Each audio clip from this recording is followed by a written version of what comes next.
السلام علی سید الانبیاء والمرسلین قال اللہ تعالی و تبارک فی القرآن المجید والفرقان الحمید بسم اللہ الرحمن الرحیم وبالآخرۃ ہم یوقنون صدق اللہ مولانا العظیم و صدق رسولہ النبی الکریم الرؤوف الرحیم اللہم نور قلوبنا بالقرآن وزین اخلاقنا بالقرآن وادخلنا الجنة بالقرآن ونجنا من النار بالقرآن قال اللہ تعالی وتبارک فی شان حبیبہ مخبرا وآمرا ان اللہ وملائکتہ یصلون علی النبی یا ایہا الذین آمنوا صلوا علیہ وسلموا تسلیما الصلاۃ والسلام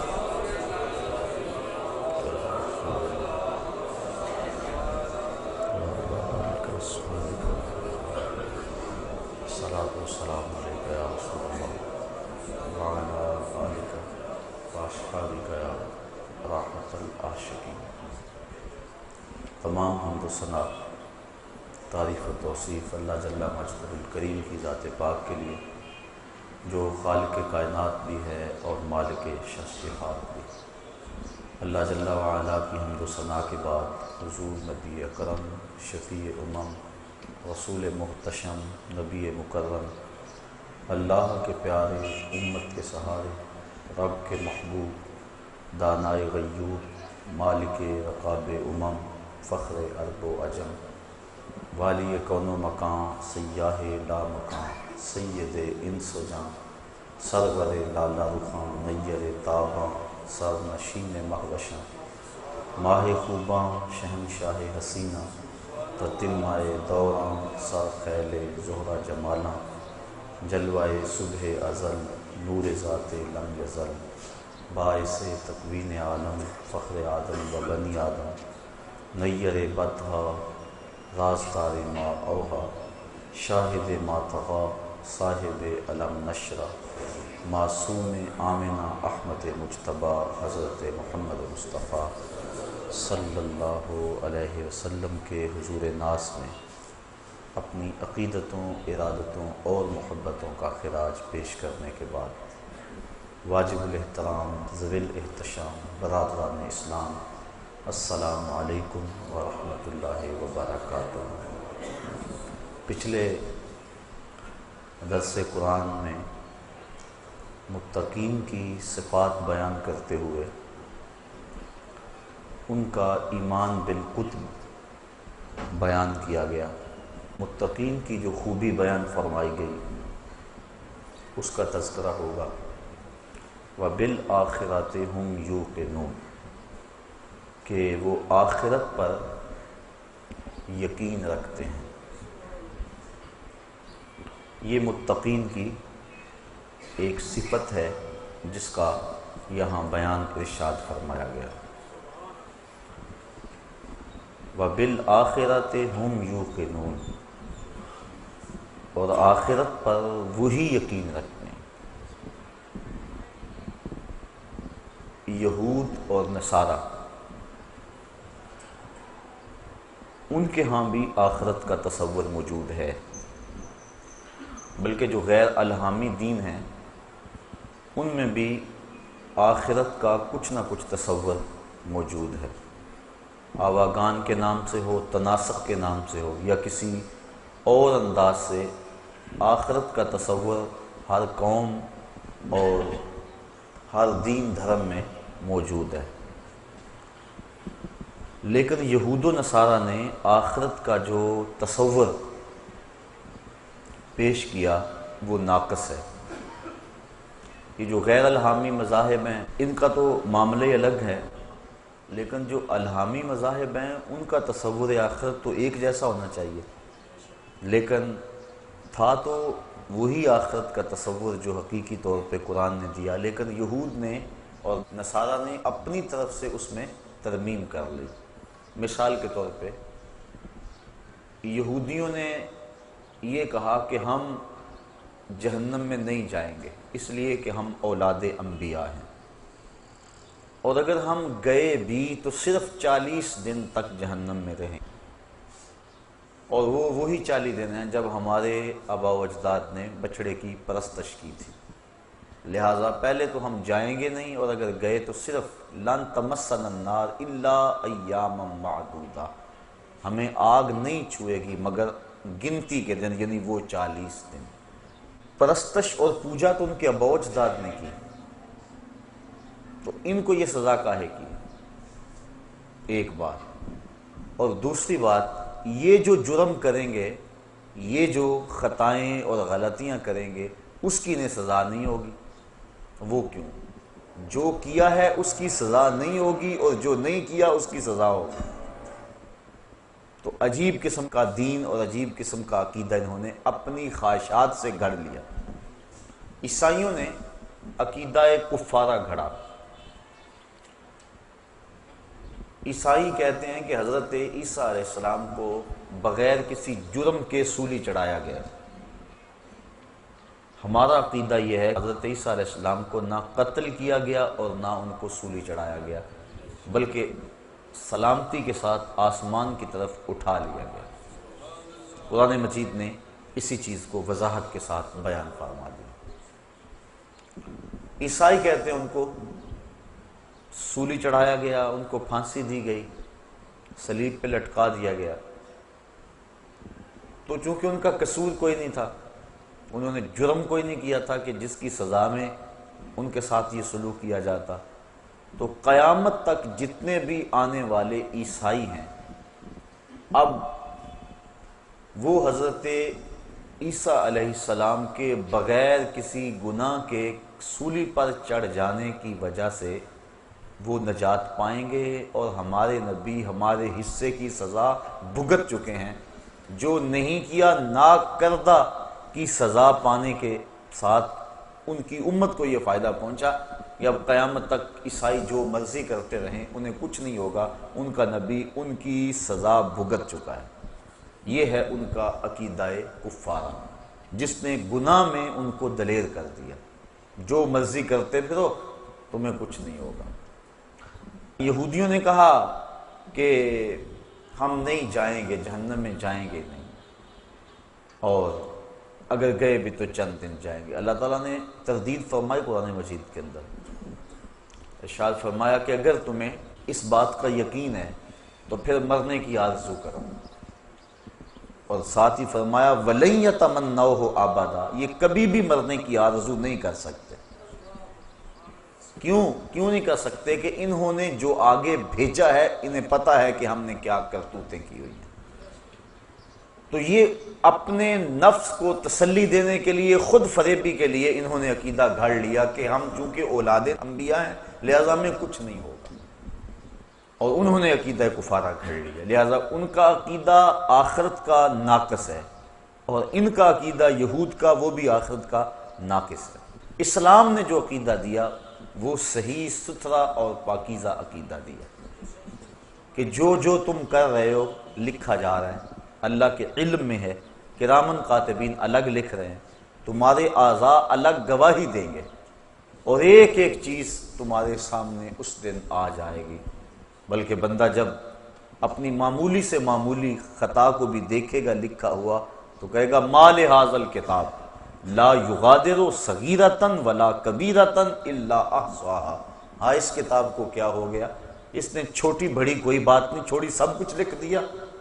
تو ایک ایک چیز لکھی جا رہی ہے، قیامت کے دن ہر شے تش تش بام ہو جائے گی۔ یوم تبلی السرائر فما لہ من قوۃ ولا ناصر، اس دن سارے راز کھول دیے جائیں گے، ہر شے سامنے آ جائے گی۔ تو اللہ تعالیٰ اگر چاہے گا تو اپنے کرم سے کسی کو معاف کر دے گا، لیکن اگر وہ سزا دینا چاہے تو کوئی شخص دم نہیں مار سکتا۔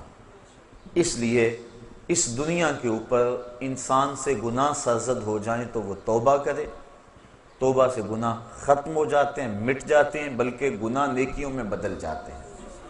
اور اگر وہ توبہ کے بغیر اس دنیا سے چلا گیا، اس کے نامہ اعمال کے اندر وہ گناہ موجود رہے، تو پھر اس کو اس کی سزا بھگتنا ہوگی۔ اللہ اپنی مرضی سے چاہے تو درگزر فرما لے۔ جو حقوق العباد ہیں، بندوں کے جو حق ہیں، وہ قیامت کے دن بھی معاف نہیں ہوں گے، انہیں اللہ تعالیٰ جل شانہ صاحبان حق کے سپرد کرے گا۔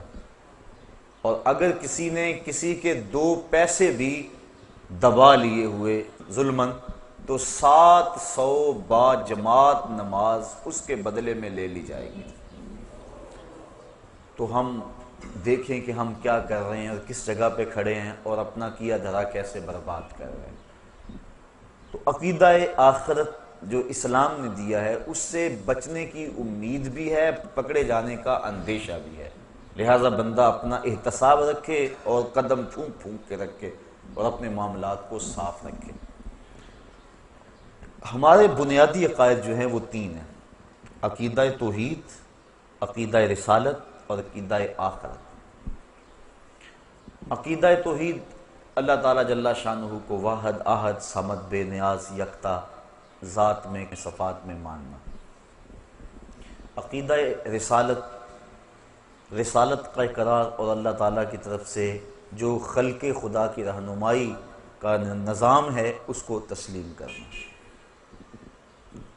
تیسرا عقیدہ آخرت، جس کی وضاحت آپ کے سامنے پیش کی گئی۔ یہ جو کفار مکہ تھے یہ توحید کا انکار نہیں کرتے تھے، بتوں کو شامل کرتے تھے ساتھ، یعنی وجود باری کا انکار نہیں کرتے تھے، اللہ تعالیٰ کے وجود کا ایمان رکھتے تھے لیکن بتوں کو بھی ساتھ شریک مانتے تھے، لہٰذا ان کے عقیدے میں خرابی آئی۔ رسالت کا بھی انکار نہیں کرتے تھے، رسالت کا حضور کے ساتھ جو انتصاب ہے اس کا انکار کرتے تھے، یعنی یہ اس بات کا انکار نہیں کرتے تھے کہ کوئی رسول ہوتا نہیں، وہ کہتے رسول ہوتے ہیں، لیکن حضور کے بارے میں کہتے تھے لستا مرسلا، کہ آپ رسول نہیں ہیں، یعنی رسالت کا انکار حضور کی ذات سے کرتے تھے، نفس رسالت کے منکر نہیں تھے۔ لیکن تیسرا عقیدہ جو ہمارا اسلام کا بنیادی ہے، عقیدہ توحید، اس کا وہ ڈٹ کے انکار کرتے تھے۔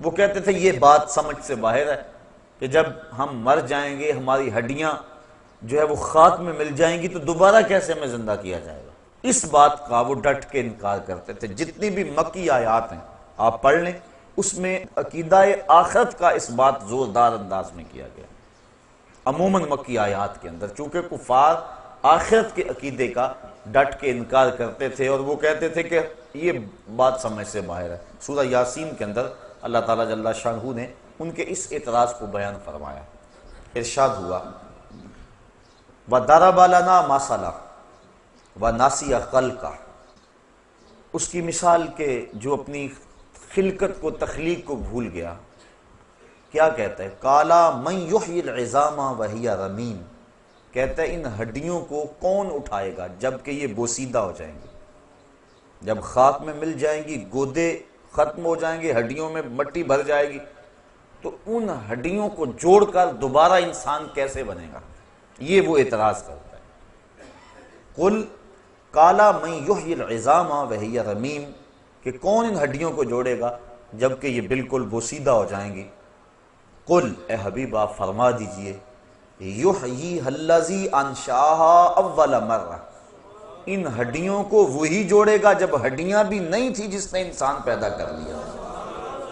اب تو میٹیریل موجود ہے، بکھرا پڑا ہے، جب میٹیریل بھی موجود نہیں تھا، جب مادہ بھی موجود نہیں تھا، تو جس نے اس کو پیدا کیا اور پھر انسان بنایا، اب اس کے لیے ہڈیوں کو جوڑ کر انسان بنانا کون سا مشکل ہے؟ تو دو لفظی دو ٹوک اور بڑا خوبصورت جواب دیا۔ حبیب آپ فرما دیں، کل آپ ارشاد کر دیں، یحییھا الذی انشأھا اول مرہ، ان کو وہی دوبارہ زندگی دے گا، دوبارہ ان کو جوڑے گا کہ جس نے پہلی مرتبہ ان کی تخلیق کی، جس نے ہڈیوں کو پیدا کیا، ان کو جوڑ کے انسان بھی بنا لے گا۔ تو اور بھی دوسرے مقامات پر اللہ تعالیٰ جل شانہ نے ارشاد فرمایا سورہ طارق کے اندر، جس مالک نے انسان کو صلب سے اور سینے کی پسلیوں سے نکالا، یخرج من بین الصلب والترائب انہ علی رجعہ لقادر، جب انسان کو تخلیق ہوئی تو وہ سینے کی پسلیوں سے اور صلب سے نکالا گیا، تو پھر اس کی تخلیق ہوئی اور کتنی منمونی صورت دے دی گئی. تو جب مالک نے وہاں سے نکال کر اتنی خوبصورت صورت سے اس کو نوازا، تو جب یہ قبر میں چلے جائے گا تو اس کو دوبارہ کیا اٹھانے پہ وہ قادر نہیں ہے؟ جو پسلیوں سے کھینچ کے انسان کو تعمیر کرتا ہے، جو صلب کی ہڈی سے انسان کو کھینچ کے تعمیر کر لیتا ہے، تو کیا وہ مرے ہوئے انسان کو دوبارہ زندگی نہیں بخش سکتا؟ تو اس بات فرمایا گیا عقیدہ آخرت کا. اس کے دلائل قرآن مجید کے اندر جگہ جگہ پھیلے ہوئے ہیں، بالخصوص مکی آیات کے اندر اس کو بڑی وضاحت کے ساتھ بیان کیا گیا ہے. تو یہ ہمارا بنیادی عقیدہ ہے، عقیدہ آخرت، کہ ہم دنیا پہ جو کچھ کر رہے ہیں اللہ کے حضور ایک ایک چیز کا حساب دیں گے. موت برحق ہے اور کسی کو موت سے چھٹکارا نہیں ہے، اور اس کے بعد برزخ کی زندگی کا آغاز ہونا ہے. قبر یا تو جنت کے باغوں میں سے ایک باغ ہے یا جہنم کے گڑھوں میں سے ایک گڑھا ہے. اس کے بعد پھر حشر بپا ہوگا، لوگ قبروں سے اٹھائے جائیں گے. حشر کا ایک دن 50,000 سال پہ مشتمل ہوگا. ترازو نصب ہوگا، لوگوں کے اعمال تولے جائیں گے، اچھے برے اعمال کا وزن ہوگا. آج جو پلڑا بھاری ہوتا ہے وہ نیچے کو جھک جاتا ہے، لیکن میزان کا معاملہ برعکس ہے. جو پلڑا بھاری ہوگا وہ اوپر کو اٹھے گا، چونکہ نیکیاں نور ہوتی ہیں اور نور کی اٹھان اوپر کی طرف ہوتی ہے، تو وہ بھاری پلڑا جو ہے وہ اوپر کی طرف اٹھے گا. اس کے بعد پھر پل صراط سے گزرنا ہوگا، اور وہ بال سے باریک ہے، تلوار سے تیز ہے، اور جہنم کی پشت کے اوپر نصب ہے. کوئی بجلی کی سرعت کے ساتھ گزر جائے گا، کوئی تیز رفتار گھوڑے کی طرح گزر جائے گا، کچھ پیدل انسان کی طرح، اور کچھ جو ہے وہ جس طرح انسان بڑی مشکل سے چلتا ہے، جس کے پاؤں ہاتھ نہ ہو، اس انداز سے سست روی سے چلے گا، اور کچھ کٹ کر اس کے اندر گر پڑیں گے. اور جہنم اور دوزخ اللہ تعالیٰ کے قہر و غضب اور اس کی رضا کے مظہر ہیں. جس پہ اللہ راضی ہوگا اس کو جنت میں بھیجے گا، جس پہ ناراض ہوگا اس کو جہنم میں ڈالے گا. جہنم کی آگ جو ہے وہ اس دنیا کی آگ کے بدلے میں 70 گنا تیز ہے. بلکہ علماء لکھتے ہیں کہ اگر اس جہنم سے کسی شخص کو نکال کر اس دنیا کی آگ میں ڈالا جائے تو اسے نیند آ جائے، یعنی اس قدر تیز ہے وہ اس آگ کے مقابلے میں. جبریل امین سے حضور نے پوچھا کہ مجھے جہنم کے عذابوں کا تذکرہ سناؤ. عرض کی حضور سب سے ہلکا عذاب جہنمی کو جو دیا جائے گا وہ یہ ہے کہ اس کے پاؤں میں آگ کے جوتے ہوں گے، باقی پورا بدن اس کا سلامت ہوگا، صرف پاؤں میں آگ کے جوتے رکھے جائیں گے. یہ خفیف ترین عذاب ہے. یغلی منہما دماغہ، جوتے پاؤں میں ہوں گے لیکن دماغ پگھل کے ناک اور کانوں کے راستے سے باہر آ جائے گا. یہ سب سے ہلکے عذاب کی کیفیت ہے. جو سخت عذاب ہیں الیاذ باللہ، اس میں بڑی بڑی گہری وادی ہیں. جہنمی اس میں چیخے گا، پکارے گا، 70 سال تک تو اس کی آواز کوئی نہیں سنے گا، اور 70 سال کے بعد داروغہ جہنم جھڑک کے کہے گا بول کیا بولنا ہے؟ وہ کہے گا کہ مجھے پانی دو، تو اس کو پھر پانی دیا جائے گا. کون سا پانی؟ مائے معین نہیں، سلسبیل نہیں، کوثر نہیں، تسنیم نہیں. کون سا پانی؟ اس کو مائے حمیم پلایا جائے گا اور غسلین دیا جائے گا. مائے حمیم اتنا گرم اور کھولتا ہوا پانی ہوگا کہ جب اس کو کٹورے میں ڈال کر اس کے سامنے رکھا جائے گا اور وہ پینے کے لیے منہ آگے بڑھائے گا، اس سے اٹھنے والی بھاپ سے اس کے منہ کی کھال ادڑ کے اس پیالے میں گر پڑے گی، لیکن اس کے باوجود اس کو پینا پڑے گا. یہ اس کے عذاب کی ایک صورت ہوگی. اور غسلین جہنمیوں کے پیپ کا پانی ہوگا. اللہ اکبر، الیاذ باللہ. اور وہ اتنا بدبودار ہوگا، امام ابو رجب حنبلی لکھتے ہیں اگر غسلین کا ایک قطرہ اب دنیا پہ ڈال دیا جائے تو اس کی بدبو سے انسان تو انسان رہے، جانوروں کے دماغ بھی پھٹ جائیں.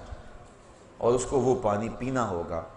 اس نے اللہ کی نافرمانی کی، اس کے حکموں کو توڑا اور اپنی منشا اور مرضی اور خواہش کے مطابق چلتا رہا تو کل قیامت کے دن سخت اس کو تکلیف اٹھانا ہوگی۔ جنت اللہ کی رضا کا منظر ہے اور وہاں زمین کستوری کی ہے۔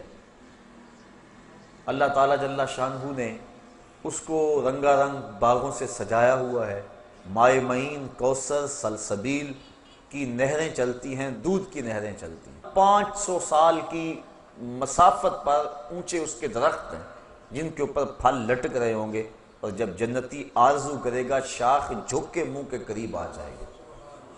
مختلف پانی اس کو دیے جائیں گے، لیکن سب سے بڑا جنتی کے لیے اعزاز یہ ہوگا، حوریں پلائیں گی اس کو، غلمان پلائیں گے، لیکن سب سے بڑا اس کے لیے یہ اعزاز ہوگا وَسَقَاهُمْ رَبُّهُمْ شَرَابًا طَهُورًا، کہ ان کا رب دست کرم سے شراب طہور کے جام پلائے گا۔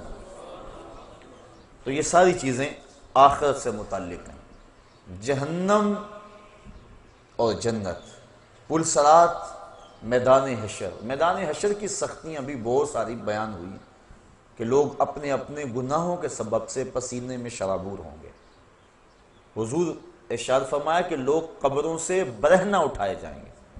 تو ام المومنین حضرت عائشہ صدیقہ رضی اللہ تعالیٰ عنہ کب کپا گئی، کہا حضور ایک دوسرے سے شرم نہیں آئے گی؟ فرمایا عائشہ معاملہ تو اس سے بھی سخت ہے، کسی کو ہوش رہا تو شرم آئے گی نا۔ ہر ایک کے طوطے اڑے ہوئے ہوں گے، ہوش اڑے ہوئے ہوں گے، عجیب کیفیت ہوگی۔ اللہ اکبر، لوگ اپنے اپنے گناہوں کے سبب پسینے میں شرابور ہو گئے، کوئی گھٹنوں تک، کوئی ٹخنوں تک، کوئی کمر تک، اور کسی کو پسینے کی لگام دی جائے گی، اور وہ یہ یوں ہی پسینہ نہیں ہوگا جس طرح کا ہمیں پسینہ آتا ہے، وہ گرم ہوگا، گرم۔ اگر اس کا ایک قطرہ احد پہاڑ پہ رکھا جائے تو وہ پگھل جائے، اور اس پسینے کا ایک قطرہ اگر دنیا پہ ڈال دیا جائے بدبو سے دماغ پھٹ جائے۔ اس پسینے سے اپنے اپنے گناہوں کے سبب سے لوگ شرابور ہوں گے، لیکن کچھ لوگ ایسے ہوں گے جن کو اللہ کی رحمت کے سائے ملیں گے۔ وہ بخاری شریف کی روایت، حضور نے ارشاد فرمایا سبعۃ یظلھم اللہ تعالی فی ظلہ یوم لا ظل الا ظلہ، امام عادل وشاب نشأ فی عبادت اللہ۔ 7 اشخاص ایسے ہیں کہ قیامت کے دن جب کوئی سایہ نہیں ہوگا، اللہ انہیں اپنی رحمت کے سائے میں رکھے گا۔ وہ 7 اشخاص کون ہیں؟ امام عادل، عادل حکمران۔ دوسرا وشاب نشأ فی عبادت اللہ، وہ جوان جس کی جوانی اللہ کی عبادت میں گزری۔ آج ہم سمجھتے یہ جوانی ہے، اس کو منشا اور مرضی کے مطابق گزارنا چاہیے۔ ابھی تو یہ جوانی کی بہاریں ہیں، ترنگ ہے، تو ابھی تو پورا نفع حاصل کرنا چاہیے جوانی سے۔ ابھی سے جا کے مسجد میں بیٹھ جائیں، اللہ اللہ کرنے لگ جائیں، فقیروں کی صحبت میں بیٹھیں، علماء کی مجلس اختیار کریں، اچھی محافل میں پہنچیں۔ یہ تو نہیں نا عمر بھائی، وہ تو عمر آئے گی تو دیکھیں گے۔ یہ تو جوانی ہے، اور جوانی مستانی ہوتی ہے، اس کو چوکوں میں، گلیوں میں، بازاروں میں، سینما گھروں میں، کلبوں میں، ہوٹلوں میں گزارو، زندگی کے عیش اور زندگی کی لذتیں حاصل کر لو۔ لیکن نہیں جوانوں، جوانی وہی ہے جو اللہ کی یاد میں گزر جائے۔ در جوانی توبہ کردن شیوائے پیغمبری، وقت پیری گرگ ظالم می شود پرہیزگار۔ اللہ کے محبوب علیہ السلام نے ارشاد فرمایا انا حبیب اللہ الشاب التائب حبیب اللہ، لوگوں میں اللہ کا حبیب ہوں، اور جو جوان جوانی میں توبہ کر لے وہ بھی اللہ کا حبیب ہے۔ ذرا دیکھیے تو صحیح، کتنی بڑی بات ہے کہ نوجوان اللہ کا حبیب اور محبوب کہلاتا ہے، جو جوانی کی خواہشات کو کچل کر اللہ کی رضا کے لیے جیتا ہے، اللہ کی رضا کے لیے شب و روز گزارتا ہے۔ آقا کریم فرمایا وَشَابٌ نَشَأَ فِي عِبَادَةِ اللَّهِ، وہ جوان جس کی جوانی اللہ کی عبادت میں گزری، کل قیامت کے دن جب کوئی سایہ نہیں ہوگا اس کو اللہ کی رحمت کے سائے نصیب ہوں گے، عرش الہی کے ٹھنڈے سائے تلے ہوں، اور جو اس سائے تلے ہوگا اس کو نہ پیاس ہوگی، نہ بھوک ہوگی، نہ رسوائی ہوگی، اور اس کو جام کوثر دیا جائے گا، اور جس کو جام کوثر مل گیا ایک گھونٹ بھی اگر اس کا پی لیا تو 50,000 سال کے دن میں ایک لمحہ بھی اس کو پیاس نہیں لگے گی۔ یہ زندگی جس پہ ہم بھروسہ کرتے ہیں، اس کی اوقات اور حیثیت کیا ہے؟ ہم پتہ نہیں کیوں غافل ہو گئے، ہم نے کبھی اس نہج پہ سوچا ہی نہیں ہے کہ ہم تھوڑے سے عرصے کو خوبصورت بنانے کے لیے، رنگین بنانے کے لیے، پر آسائش بنانے کے لیے اس زندگی کو برباد اور تباہ کر لیتے ہیں جو ابدی اور سرمدی اور نہ ختم ہونے والی۔ آپ ذرا اندازہ کیجئے ہماری ساری زندگی کتنی ہے؟ 50 سال 45 سال ایوریج نکالی ہے ماہرین نے بر صغیر کے لوگوں کی زندگی، چلو 50 سال لگا لو، 60 سال لگا لو، 70 سال لگا لو، یہ کل زندگی ہے نا، اگر تبھی زندگی پائیں تو اتنی زندگی 70 سال لگا لو، چلو 80 سال لگا لو، لیکن آخرت کا ایک دن، صرف ایک دن 50,000 سال کا۔ تو ذرا تصور تو کریں، ذرا کیلکولیٹر لے کے کسی دن حساب تو کرنا کہ یہ ساری زندگی ایک طرف اور 50,000 سال کا ایک دن ایک طرف۔ تو جو اس دنیا کو سنوار کے اس دنیا کو برباد کر لیتا ہے، اس سے بڑا کوئی بے وقوف ہو سکتا ہے؟ جسے یہ یقین ہے کہ آخرت آنی ہے اور میں نے اللہ کے حضور پیش ہونا ہے اور ایک ایک عمل کا حساب ہونا ہے، اس نے چاہا تو بخش دے گا، اور اگر ہمارے اعمال کی ہمیں سزا ملے تو کوئی روک نہیں سکتا، ہم کوئی ایسی بات نہیں کر سکتے۔ حضرت عمر فاروق رضی اللہ تعالیٰ عنہ فرماتے ہیں کہ میں اس سے اتنا ڈرتا ہوں کہ اگر مجھے پتا چلے کہ ساری دنیا جنت میں جائے گی، صرف ایک بندہ جہنم میں جائے گا، تو میں ڈرتا ہوں کہ کہیں وہ ایک میں نہ بن جاؤں، اور اگر مجھے یہ خبر ہو کہ سارے لوگ جہنم میں جائیں گے تو ایک بندہ جنت میں جائے گا، تو میں اللہ کی رحمت سے امید رکھتا ہوں کہ وہ ایک کبھی میں ہو جاؤں، میں اس کی رحمت سے یہ توقع اور امید رکھتا ہوں۔ تو یہ بات ذہن نشین رہے کہ بڑے بڑے لوگ جن کی زندگی تقوی اور طہارت سے عبادت تھی، وہ اپنی زندگی کتنی احتیاط سے گزارتے تھے، لیکن اس کے باوجود خشیت الہی کے جذبے کتنے تھے۔ ہم بھول گئے کہ ہم نے مالک کی حضور پیش ہونا ہے، اور یہ بات پکی ہے، اگر آنکھیں بند کر لیں اور دنیا کی مستی میں کھو جائیں اور پرواہ نہ کریں، یہ الگ بات ہے، لیکن اس کا یہ مطلب نہیں ہے کہ وہ مرحلہ آنے والا نہیں ہے۔ بلی کو دیکھ کر کبوتر نہ آنکھیں بند کر لیتا ہے، اس کی فطرت ہے، اور وہ یہ سمجھتا ہے کہ میں بلی کی نظروں سے اوجھل ہو گیا، لیکن 2 لمحوں کے بعد جب بلی کے خونی پنجے اس کے سینے کو چیر رہے ہوتے ہیں، پھر اسے پتا چلتا ہے کہ میرا آنکھیں بند کر دینا، چشم پوشی کرنا مجھے بلی کے قہر و غضب سے بچا نہیں سکا۔ اسی طرح اگر ہم چند لمحوں کے لیے اپنی دنیا میں مگن ہو جائے، اپنے جہان میں لگ جائیں اور چشم پوشی کر لیں آخرت سے، تو کیا ہمارا آخرت سے، قبر سے، حشر سے، موت سے اور آنے والے جتنے بھی مراحل ہیں ان سے چشم پوشی کر لینا کیا ان معاملات کو ہمارے سے دور کر دے گا؟ وہ تو بدستور اپنی جگہ پہ کھڑے ہیں، اور ہم لمحہ لمحہ موت کے قریب ہو رہے ہیں، اور کوئی پتہ نہیں کس وقت پیغام اجل آ جائے۔ موم کو آپ رکھ دیں دھوپ میں تو کتنی دیر تک اپنا وجود برقرار رکھ پائے گی؟ برف قطرہ قطرہ پگھل پگھل کے پگھل جائے گی، جب گنتی الٹی شروع ہو جائے تو پھر کام جلدی 0 تک پہنچ جاتا ہے۔ یہ سانسوں کی گنتی الٹی شروع ہے، زندگی کی برف پگھل رہی ہے، ہم سمجھتے ہیں ہم بڑے ہو رہے ہیں لیکن ہم چھوٹے ہو رہے ہیں، ایک ایک لمحہ ہمارا ایک ایک قدم اٹھنے والا موت کے قریب ہو رہا ہے، اور موت کے قریب ہم پہنچ رہے ہیں، لیکن اس کے باوجود کتنی دیدہ دلیری ہے کہ ہم اس کی تیاری نہیں کرتے۔ وہ شخص کتنا غافل ہے جسے یہ یقین ہے کہ موت آنی ہے اور میں نے اللہ کے حضور پیش ہونا ہے اور میرے ایک ایک عمل کا حساب ہونا ہے، اور پھر وہ پریشان نہیں ہوتا اور اچھے اعمال کی کوشش نہیں کرتا۔ تو آخرت کا عقیدہ ہمیں، جو مسلمانوں کو عقیدہ آخرت دیا گیا ہے، یہ عقیدہ انسان کی زندگی میں عمل کی بہار لاتا ہے، رونق لاتا ہے عمل کی، کہ چلے گئے دوسرے، میں نے بھی چلے جانا ہے اور وہاں ایک ایک ذرے کا حساب لیا جانا ہے۔ ثم لتسألن یومئذ عن النعیم، اس دن ایک ایک نعمت کے بارے میں پوچھا جائے گا۔ آج مجھے بھی موقع ہے، آج آپ کو بھی موقع ہے، آج زندگی کی ڈوری لٹکی ہوئی ہے، سانس چل رہی ہے، آج اگر توبہ کریں تو توبہ کا دروازہ کھلا ہوا ہے، آج اگر ہاتھ پھیلائیں تو مالک قریب ہو کے بندوں کی سن رہا ہے۔ ابھی مغرب سے سورج طلوع نہیں ہوا، ابھی باب توبہ واہ ہے، کھلا ہوا ہے، ہماری زندگی، صحت، سب کچھ موجود ہے۔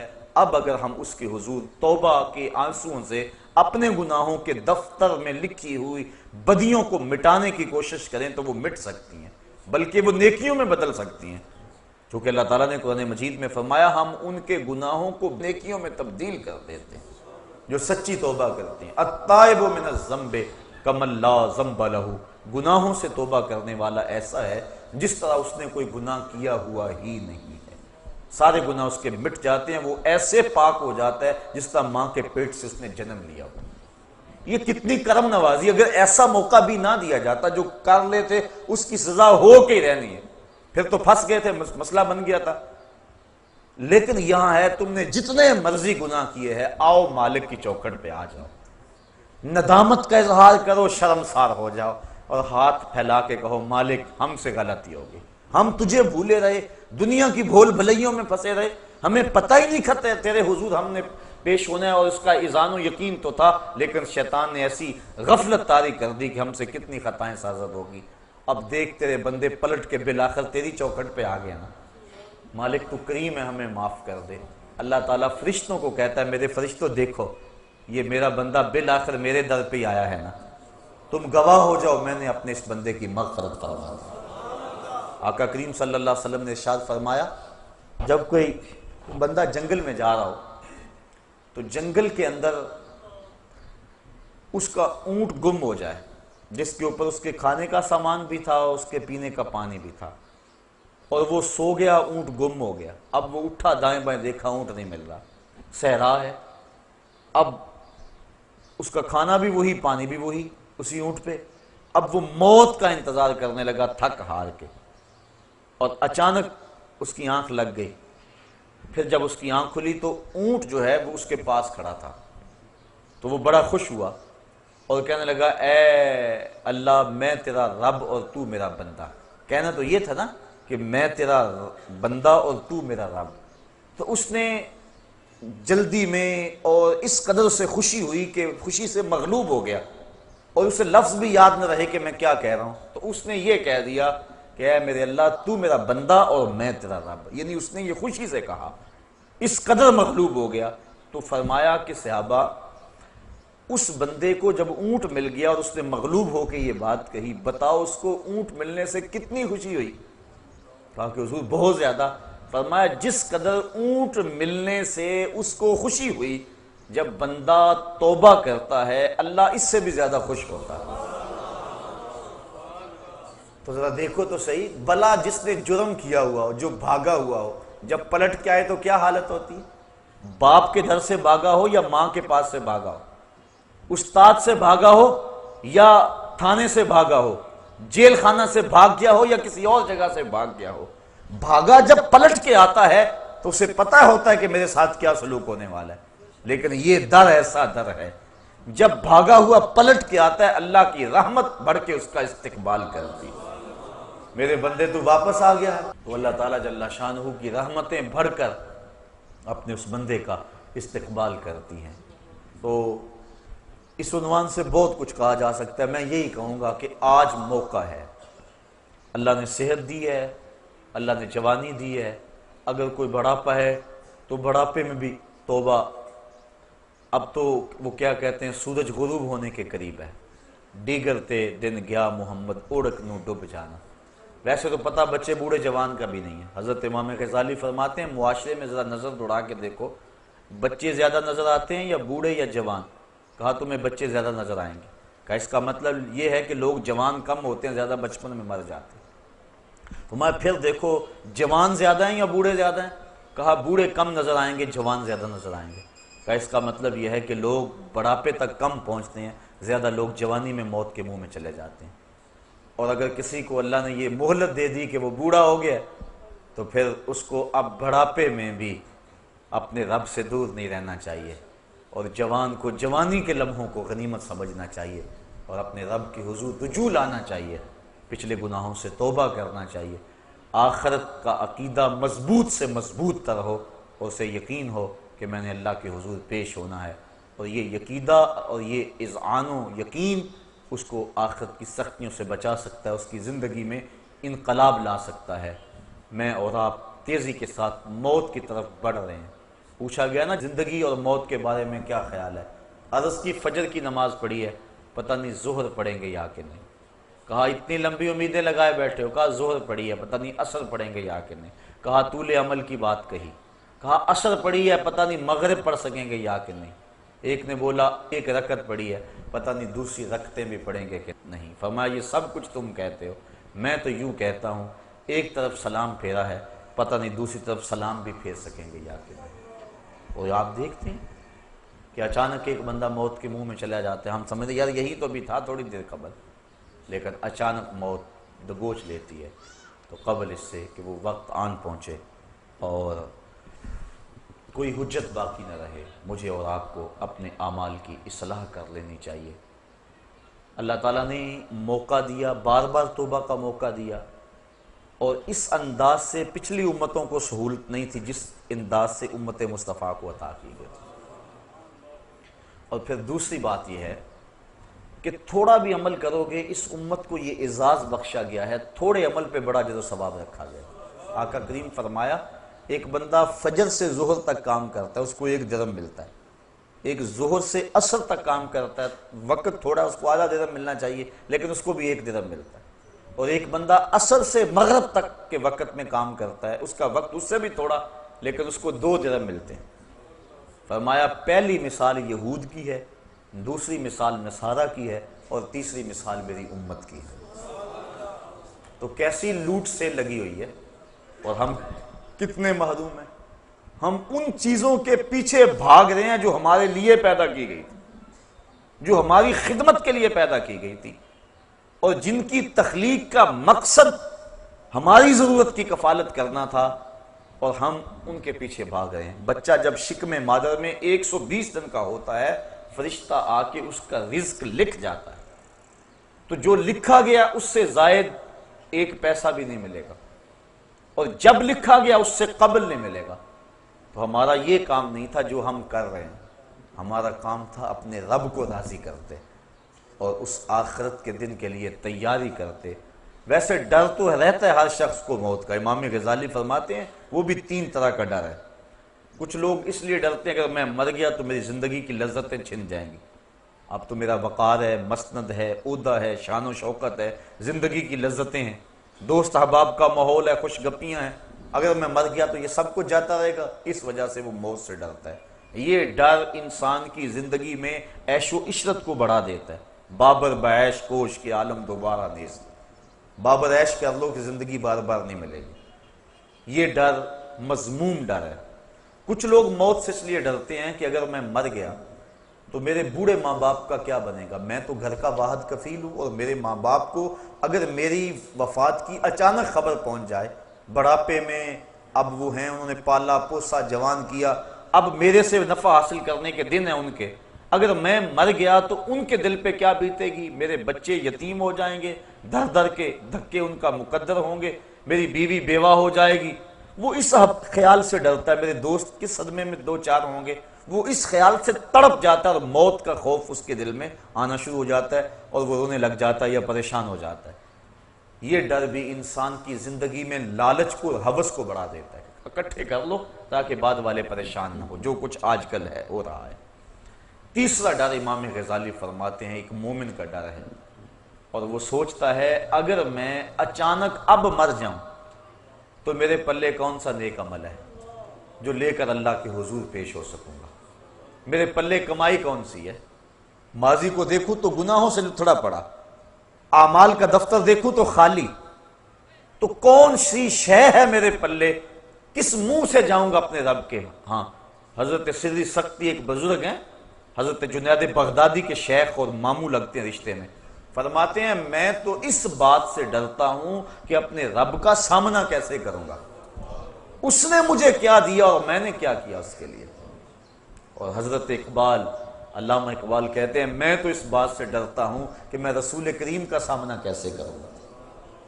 اور اللہ کی بارگاہ میں عرض کرتے ہیں تو غنی از ہر دو عالم من فقیر، روز معاشر عذر ہائے من پذیر، گر تو می بینی حسابم ناگزیر، از نگاہ مصطفیٰ پنہا بگیر۔ اے اللہ میرا حساب نہ لینا، مجھے یوں ہی معاف کر دینا، اور اگر میرا حساب لینا ضروری ٹھہرا تو کم از کم حضور کے سامنے نہ لینا، مجھے حضور سے شرم آئے گی۔ تو دیکھیے یہ تھا خوف اور یہ تھی خشیت۔ تو یہ مقصد موت کا، یہ اس انداز سے ڈر کہ اگر میں اچانک مر جاؤں تو میرے پلے کون سا نیک عمل ہے۔ اور آج کل تو آپ دیکھ رہے ہیں کہ اچانک موتیں واقع ہو رہی ہیں، بندہ توبہ کو مؤخر کر دیتا ہے، وہ کہتا ہے کہ یار ابھی میری عمر نہیں ہے انشاءاللہ، کوئی کہتا ہے بس شادی میری ہو لے پھر اس کے بعد میں یہ کروں گا، کوئی کہتا ہے بس میں ریٹائرمنٹ لے لوں اس کے بعد میں نے حج کرنا ہے، پھر بچوں کی شادیاں کرنی ہے، پھر میں ہوں گا مسجد ہوگی۔ یہ ایسے ایسے باتیں کر رہے جس طرح سب کچھ اس بندے کے قبضے میں ہو، کس نے یہ سب کچھ کرنا ہے، جبکہ یہ تو اپنی ایک سانس کا بھی مالک نہیں ہے، اسے تو ایک سانس کا نہیں پتا جو اندر گئی ہے وہ باہر آئے گی کہ نہیں، جو باہر ہے وہ اندر جائے گی کہ نہیں۔ جس بندے کا اتنا اختیار بھی نہیں ہے اپنی سانس پہ، وہ کہہ رہا ہے کہ بس جی آپ کی بات سمجھ آ گئی، انشاءاللہ میں ریٹائرمنٹ لے لوں، پھر میں بچوں کی شادیاں کر لوں، پھر میں حج پہ جانا ہے، پھر آ کے انشاءاللہ میں ہوں گا مسجد ہوگی اور سنگ در محبوب ہوگا، پھر میں جو ہے انشاءاللہ دیکھنا کیسا میرا زندگی کا رنگ بدلتا ہے۔ یہ وہ شخص کہہ رہا ہے جس کے قبضے میں ایک سانس بھی نہیں ہے، ابھی میں جوان ہوں بس تھوڑی عمر اور ہو جائے، بس آپ انتظار کر لیں۔ یہ وہ کہہ رہا ہے، یہ نفس اندر سے آوازیں دے رہا ہے، یہ شیطان اس کو ایسی باتیں سکھا اور پڑھا رہا ہے تاکہ وہ توبہ کو مؤخر کر لے، اور اچانک اگر موت آ جائے تو یہ بری موت مرے، چونکہ اچانک موت سے تو حضور نے بھی پناہ مانگی نا، اللہم انی اعوذ بک من الموت الفجاۃ، اے اللہ اچانک موت سے میں تیری پناہ مانگتا ہوں، یعنی اچانک موت سے پناہ مانگی۔ آج کل تو کئی ڈھب ہیں اچانک موت کے، ایکسیڈنٹ ہو گیا، بم دھماکے ہو گئے، بیماریاں ایسی ہیں، اچانک بندہ اس دنیا سے چلا جاتا اس کو توبہ کی توفیق ہی نہیں ملتی۔ تو انسان توبہ کو مستقبل پہ مؤخر کرے تو ایک تو اسے مستقبل کی خبر نہیں ہے، اور دوسرا اب وہ مؤخر کر رہا ہے جو حالت اس کے دل کی اب ہے، تو اس کے باوجود وہ مؤخر کر رہا ہے، تو جب 4 سال گزر جائیں گے دل اور سخت ہو جائے گا، تو کیا پھر اس کو ہو سکتا ہے خیال بھی نہ آئے کہ میں توبہ کر لوں؟ تو جو حالات اب ہیں وہ شاید اس وقت نہ ہو، تو توبہ میں تاخیر کرنا یہ بھی بہت بڑی محرومی ہوتی ہے۔ تو اگر اللہ تعالیٰ کسی کو توفیق دے دے، اپنا راستہ دے دے، تو وہ ایک لمحہ بھی تاخیر نہ کرے، وہ اللہ کے حضور اپنے گناہوں سے معافی مانگ لے، یہی بندے کے لیے اعزاز ہے اور یہی بندے کی حقیقی سرخروئی ہے۔ عقیدہ آخرت ایک بڑا وسیع مفہوم ہے اور اس کے عنوان سے بہت کچھ کہنے والا تھا، لیکن آج کی اس نشست میں اسی عنوان سے کچھ باتیں میں آپ کی گوش گزار اس امید سے کی ہیں شاید کہ کسی دل میں اتر جائے میری بات، اور میں اور آپ اپنی زندگی کے اندر تبدیلی لانے کی کوشش کریں، اچھے لوگوں کی سنگت اور صحبت میں بیٹھیں اور اپنے معمولات کو بہتر رکھیں، برے لوگوں کی صحبت سے بچنا بہت ہی ضروری ہے، کیونکہ اللہ کے محبوب علیہ السلام نے ارشاد فرمایا المرء علی دین خلیلہ فلینظر احدکم من یخالل، ہر شخص اپنے دوست کے دین پہ ہوتا ہے، جب وہ کسی سے دوستی لگانے لگے تو وہ دیکھے کہ وہ کس سے دوستی لگا رہا ہے۔ اس لیے ہم نے کسی سے تعلق جوڑتے ہوئے پہلے دیکھنا ہے کہ اس کے معمولات کیا ہیں، اگر کوئی غافل ہے تو پھر نمازی کو بھی وہ غافل کر دے گا، اور اگر کسی نماز پڑھنے والے سے دوستی ہے تو پھر ایک دن وہ اس کو کھینچ کے مسجد کی طرف لے جائے گا۔ اس لیے میں اور آپ اپنی دوستیاں، اپنے دائیں بائیں کے ماحول، اچھے لوگوں کی سنگت اور صحبت اختیار کیا کرو، اور اچھی چیزیں سننے کو ملیں تو اس کے لیے وقت نکالا کرو۔ اللہ مجھے آپ کو توفیق عمل عطا کر دے، اور میری دل کی اتھاہ گہرائیوں سے آپ اگر میرے دل کو دیکھ سکے تو میرے دل کے اس وقت جذبات کیا ہیں، میرے دل کی اتھاہ گہرائیوں سے آپ سب کے لیے، اس مجلس میں موجود نوجوانوں کے لیے بالخصوص بے پناہ محبتوں کے جذبات ہیں، اور میرے دل کی آرزویں اور تمنا یہ ہے مالک ان سب ساتھیوں کو اپنے عرش کا ٹھنڈا سایہ نصیب فرما دے، اور یہ تبھی ممکن ہے کہ ہم اپنی زندگی کو بدلیں۔ تو بات یہاں سے چلی تھی وَشَابٌ نَشَأَ فِي عِبَادَةِ اللَّهِ، وہ جوان جس نے جوانی اللہ کی عبادت میں گزاری، اور اگلا فرمایا وَرَجُلٌ قَلْبُهُ مُعَلَّقٌ بِالْمَسَاجِدِ، وہ آدمی جس کا دل مسجد کے ساتھ لگا رہتا ہے، اس کو ڈھونڈو تو مسجد میں ملے گا، تلاش کرو تو اللہ کے گھر میں ہوگا۔ لوگ تو کہتے ہیں فلاں مسیتڑ ہو گیا ہے، لیکن اس مسیتڑ کی قدر و قیمت کا کل قیامت کے دن خبر ہوگی، پتہ چلے گا۔ اور چوتھا شخص وَرَجُلٌ دَعَتْهُ امْرَأَةٌ ذَاتُ مَنْصَبٍ وَجَمَالٍ فَقَالَ إِنِّي أَخَافُ اللَّهَ، وہ مرد، وہ جوان جس کو کسی عورت نے دعوت گناہ دی، اور وہ عورت بھی معمولی نہیں تھی، ذات و منصب و جمال، حسن کی پیکر تھی اور صاحب منصب تھی، اس نے اس کو اپنی طرف لبھانا چاہا، اب اس نوجوان نے کیا اس کی پیشکش کو قبول کر لیا؟ قدموں میں بچھتے ہوئے حسن کو اس نے ٹھکراتے ہوئے کہا انی اخاف اللہ، تیری بات کیسے مانوں، مجھے خدا سے ڈر لگتا ہے۔ یہ کہہ کے اس نے حسن کی پیشکش کو ٹھکرا دیا۔ حضور فرماتے ہیں کل قیامت کے دن جب کوئی سایہ نہیں ہوگا، اس جوان کو اللہ اپنے عرش کا ٹھنڈا سایہ نصیب فرمائے گا۔ کام اس نے بہت بڑا کیا، بہت بڑی بات تھی جو اس نے کی، اور یقیناً اس کو اس کا صلہ کل قیامت کے دن عطا کیا جائے گا۔ وَرَجُلَانِ تَحَابَا فِي اللَّهِ اجْتَمَعَا عَلَيْهِ وَتَفَرَّقَا إِلَيْهِ، اور وہ دو آدمی جو اللہ کے لیے جیے، اللہ کے لیے ملے اور اللہ کے لیے الگ ہوئے۔ وَرَجُلٌ تَصَدَّقَ بِصَدَقَةٍ فَأَخْفَاهَا حَتَّى لَا تَعْلَمَ شِمَالُهُ مَا تُنْفِقُ يَمِينُهُ، اور وہ شخص جس نے خلوت میں کسی کو صدقہ دیا اور دائیں نے صدقہ کیا، بائیں کو خبر نہ ہوئی۔ اور ساتواں شخص وَرَجُلٌ ذَكَرَ اللَّهَ خَالِيًا فَفَاضَتْ عَيْنَاهُ، تنہائی میں بیٹھا تھا، اللہ اللہ جپ رہا تھا کہ اس کی آنکھ سے خوف خدا کی وجہ سے آنسو چھلک پڑے۔ فَفَاضَتْ عَيْنَاهُ، آنکھیں بہہ پڑی۔ پھر کیا ہوا؟ اللہ کے محبوب فرماتے ہیں کل قیامت کے دن اس نوجوان کو بھی، شخص کو بھی اللہ اپنے عرش کا ٹھنڈا سایہ عطا فرمائے۔ اللہ تعالیٰ مجھے قیامت کی حشر کی اس کڑکتی دھوپ میں اپنا سایہ رحمت عطا فرمائے، اور حضور کا دامان رحمت ہم سب کو نصیب ہو جائے۔ میری دعائیں، مجھے پتہ ہے میرے اندر کیا جذبات ہیں، اللہ کرے وہ جو جذبات ہیں میں اپنی زبان پہ اس کو نہیں لا سکا، اور نہ میری زبان میں اتنی سخت ہے کہ میں اندر کی کیفیت کو، اس درد کو، اور آپ لوگوں کے لیے جو محبت کی کیفیات ہیں اس کو زبان کی نوک پہ لے آؤں۔ بس جو جذبات ہیں اللہ وہ قبول کر لے، اور آج کی اس نشست کے اندر کوئی بھی خالی نہ رہے۔ اللہ مجھے اور آپ سب کو سچی اور حقیقی توبہ عطا فرما دے۔ وآخر دعوانا ان الحمدللہ رب العالمین۔